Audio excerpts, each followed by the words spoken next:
Welcome, ladies and gentlemen, to WWE Hell in the Cell 2020 review. At this time, you know what to do. Hit the like button after you get a chance to watch the video. Hit the subscribe button if you're not already subscribed to the channel. And, of course, leave a comment down below on anything you would like to make comments on about the pay-per-view and the overall review itself. Gotta say, this is going to be a real quick review. Nothing major to discuss. A lot of the things that happened here were the Hell in a Cell matches were the more important thing on the show. The rest of the card was a complete and utter joke. The match that kick-started the show, which was very surprising, and I thought maybe it should have been the main event, but what happened in the actual main event of this Hell in a Cell, I was not disappointed, despite the fact that the WWE Championship build with Orton and Drew McIntyre was completely dreadful and very repetitive, which is one of the reasons why the fucking build towards their Hell in a Cell match absolutely sucked, compared to this one, Roman Reigns and Jey Uso in an I Quit match for the Universal Championship. That match should have been the fucking main event, folks. I'll be straight up with you on that because of the fact that, one, it was in Hell in a Cell with an sub-stipulation as an I Quit match. And it's the hottest storyline going right now on WWE outside of Sasha Banks and Bayley, which I'll get into and discuss about that. This match was very similar to Clash of the Champions matchup, only this time it was inside of a steel cage, whatever way you want to look at it, Hell in a Cell, steel cage, whatever. This match was pretty damn good, very similar to Clash of Champions, like I just said, and it was a very solid, entertaining match. And what really surprised the hell out of me was Roman Reigns actually crying and acting and pretending he actually cared about Jey Uso when Jimmy Uso came down to the ring for a second time and was trying to save his brother from a total ass-kicking he was receiving. He acted like he was going to go ahead and say he's sorry for the things he did to Jey Uso and the family of the Usos and, the Samoan family that they are a part of. And they shook hands, and then all of a sudden, he grabbed Jimmy Uso by the neck, put him in a guillotine, and Jey Uso woke up, saw this happening, and he told the referee, "I quit," and that was that. He was trying to save his brother from a bad injury after he's already recovered from another injury, or at least close to the recovery. And he put him out and made him fall asleep in the guillotine. So Jey Uso tried to save his brother by saying he quits. I think that was kind of stupid in a way, but I understand the point where they were going with this. But why couldn't he just hit Roman Reigns with a boot and stomp on his head, whatever, try to do something to get Jimmy Uso out of that hold? I didn't quite get the point of them doing that.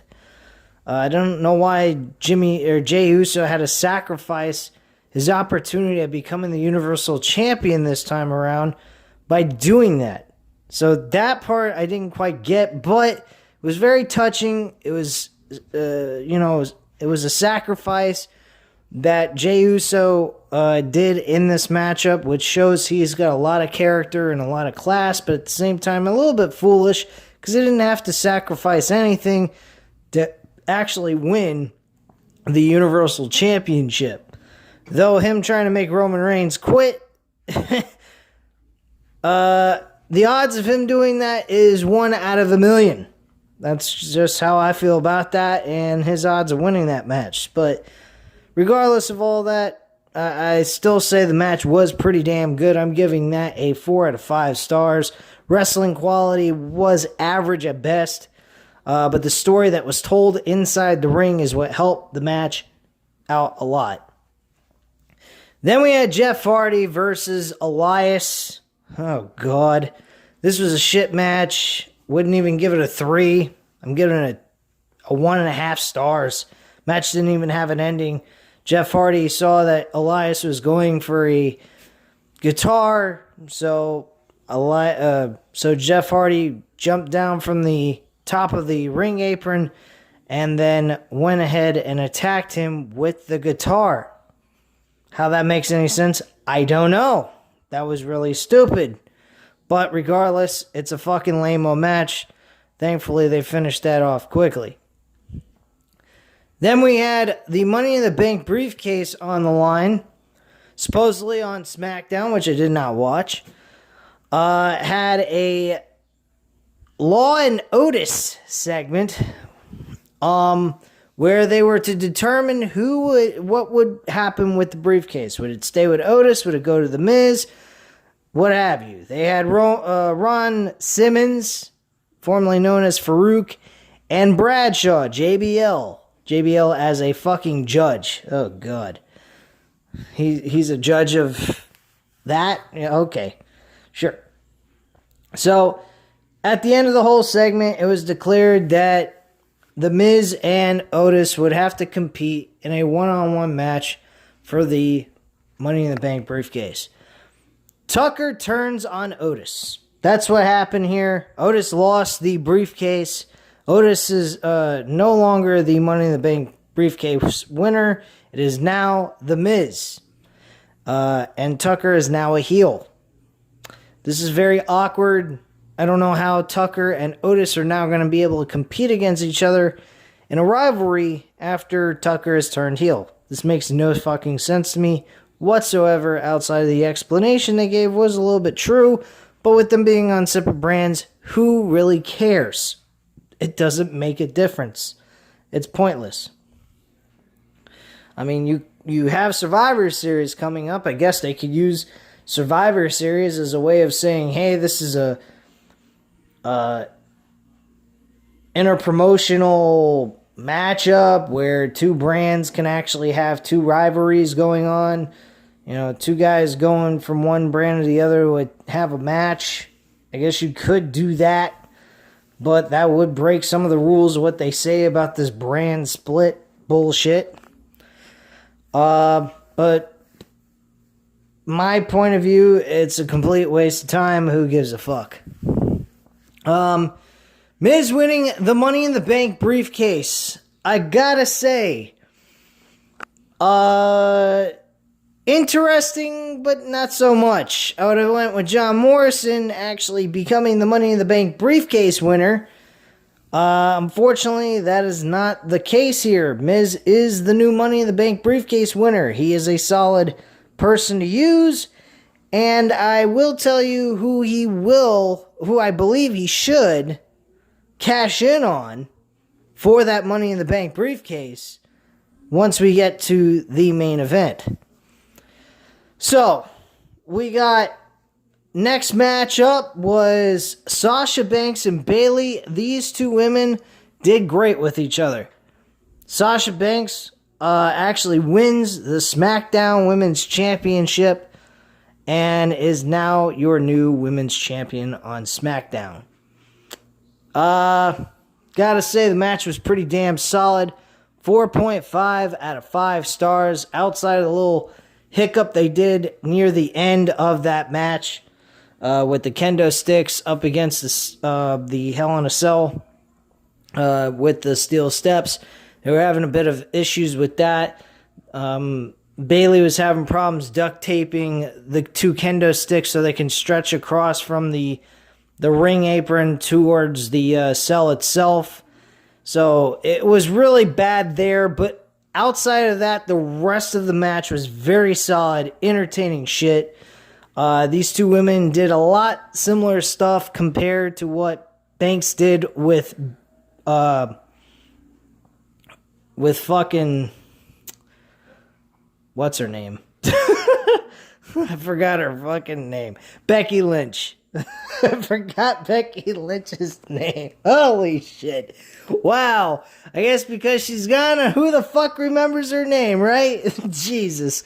Alright, yeah. Becky Lynch and Sasha Banks match was very similar to this one. And they did a good job. They banged each other around. They were really rough on one another. And Banks put the chair around Bayley's neck and applied the Banks statement, and then also started kicking her foot on top of the chair to close it on her neck, and that was forcing Bayley to actually tap out to the maneuver, which made Banks the new women's champion. I honestly think that for the next pay-per-view Survivor Series, being the key name of the pay-per-view Survivor Series, what would be a better way to apply that name Survivor Series to these two women competing in a 60-minute Iron Man match in the main event of Survivor Series? This would be a big accomplishment for Banks. Bayley and Banks have both competed in a 30-minute Iron Man match. Why not take it a step up and go 60 minutes? These two women ending the pay-per-view in a 60-minute grueling Iron Man match where these two women kick the shit out of each other, making Hell in a Cell look like a walk in the fucking park. These two women probably could pull off a great 60-minute Iron Man match. It would reinvent that 30-minute Iron Man match and make it just much better than their 30-minute Iron Man match that they had back in NXT. I think that would be fantastic. And for it to be the main event would even be better. It show definitely what these two women deserve. They deserve a main event spot on a pay-per-view, and that would definitely be it. That's where I would put the main event, and I would have a big fucking story behind it. They have a lot going into it. Banks is now the champion. The big fucking deal. Okay, she's champ. Whoop-de-fucking-do. The main focus point at this point in time, now that we've gotten her the championship, is she going to retain? She cannot hold that championship past her first title reign. When she has that first title reign, she can't retain it. This would be a big, big situation here that would be very intriguing to see how Banks can hold out and survive her first title reign and retain the title for the first time ever in her career in one of the biggest matches in professional wrestling, an Iron Man match. I think it would be fucking fantastic for them to go that route. I think they would put on a great match. And here's something else. I'd go the route that Shawn Michaels and Bret Hart did. I mean, only not sudden death. Somebody actually picks up a victory before the hour is up. But I mean, like, really close to the end, like 3 seconds left. Banks gets the win 10 seconds before the bell rings for the match to be over. And there you go. And Banks is still your women's champion. I think that would be fantastic. That's where I would go with that. But you guys let me know what you think about my opinion on that one, and I'll definitely get back to you on that. We then had Bobby Lashley face Slapjack, Slap Balls, Slap Dick, Slap Nuts, whatever you want to call these motherfuckers. This guy Slapjack. I can't believe they came up with a name named Slapjack for Shane Thorne. What a fucking joke. Slapjack. What a bunch of fucking retards. Slapjack loses by fucking submission. Everybody's being tapped out by the almighty Bobby Lashley. And folks, Retribution's a waste of everybody's fucking time. Let's just pull the plug on this motherfucker and call it a day. They're making the fucking Hurt Business look like a bunch of faces instead of heels. I mean, if you really want to make them faces, I guess it could work out, but they were originally intended to be heels. Now they're looking more and more like fucking faces. I have no idea. It's fucking retarded. That match, I'd give it a 2. I mean, it was alright. Going back to Otis and Miz, I didn't give you a ranking on that. I'm giving that a 2 as well. Nothing special happened there. And then the main event for the WWE Championship, Randy Orton versus Drew McIntyre. Very decent matchup. For the kind of build it got, it was fucking shit, the build, but the match itself was well worth it. Main event, I don't know about that, but the one spot that they did, where Orton climbed on top of the cage, we got a little bit of the Attitude Era type of feel here going into it. Granted, we didn't get the full feeling of it because of the fact that they're fucking pussies and they can't just have a sustainable cage that can handle amount of weight being pushed down on top of the roof of the cage. So of course we don't get anything going on there except for a little bit of brawling, and then they try to climb down to the other side of the cage and Drew McIntyre falls to the announce table, through the announce table, and really is looking badly hurt here. They finally get into the ring. Drew McIntyre makes a little bit of a comeback. He hits the Claymore kick. He then tries to bring Orton back into the ring because he rolled out of the ring. Tries to throw him back in, which he does. He goes ahead, goes in the corner, waits for a long time, getting ready to hit the Claymore kick one more time for a 1, 2, 3. Performs the move, misses. Randy Orton counters, drops out of the way. Drew McIntyre lands on his back, gets back up, and gets hit with an RKO and a 1, 2, 3 for Orton to become the 14-time champion. And we are now once again living in the Orton era. So, little old school there. Back in 2008, they used to call it the Orton era. So, thought I'd throw that in there. So, there you go, guys. That is the pay-per-view. The match itself was a 4 out of 5 stars for the main event. Definitely a decent match overall. Now going to Miz. Now that I got done with this entire review on the matches itself, I'm going to mention about the Miz. There's a pay-per-view coming up, WrestleMania, in the next couple of months. Leading up to that, I'm pretty certain that Edge is going to win the Royal Rumble because, let's face facts, guys, they ain't got nobody suitable to win the fucking Royal Rumble right now. There ain't not a fucking person on that roster, the current roster, that's even suitable enough to win, except maybe Daniel Bryan. But I think they might, just might, be able to get The Rock to be able to face Roman Reigns in a one-on-one match. That's a possibility. But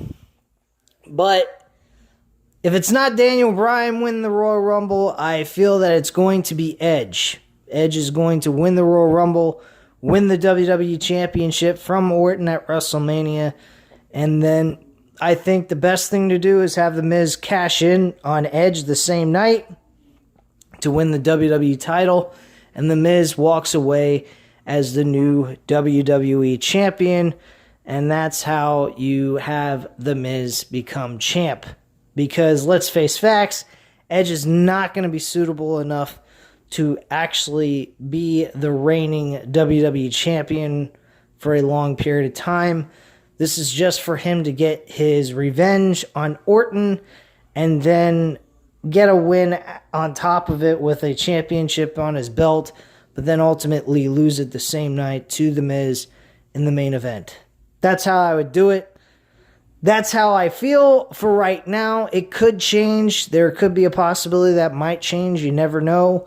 But that's just how I see it for right now. But like I said, the things could change leading up to this pay-per-view. We may not see Edge versus Orton at all. Edge may not be suitable or ready to come back from the injury that he sustained. So there might be a possibility we may not see Orton versus Edge. We may see something else. So it all depends on waiting. The waiting game is in. So we got to wait and see where this thing goes and where they intend to go with the storyline with the WWE Championship on Orton at this point in time. Anyway, guys, that's pretty much all I have to say right now about this pay-per-view. Not a bad pay-per-view, despite the fact the overall rest of the card, excluding the Hell in a Cell matches, were not properly billed. There was no real pay-per-view matches suitable for this pay-per-view. The 3 Hell in a Cell matches were done okay, I would say. I'm not going to say they were done great, because let's face facts, WWE is not great at what they do creatively. But as, matches itself, they were pretty damn well done. The rest of the card, though, was not focused on, wasn't paid attention to, and it just seemed like it was a complete and utter waste of time. We could have had just 3 Hell in a Cell matches back-to-back and called it a night. Instead, we had to throw in a couple other matches there just to make the show seem like a fucking pay-per-view itself. So, I don't know what to say, but at this time, guys, you know what to do. Hit the like button if you like this video. Hit the subscribe button if you're not already subscribed to the channel. And leave a comment down below, and I'll definitely get back to you on that. And I thank you very much for watching. As always, stay safe, and have a great night, guys. Bye.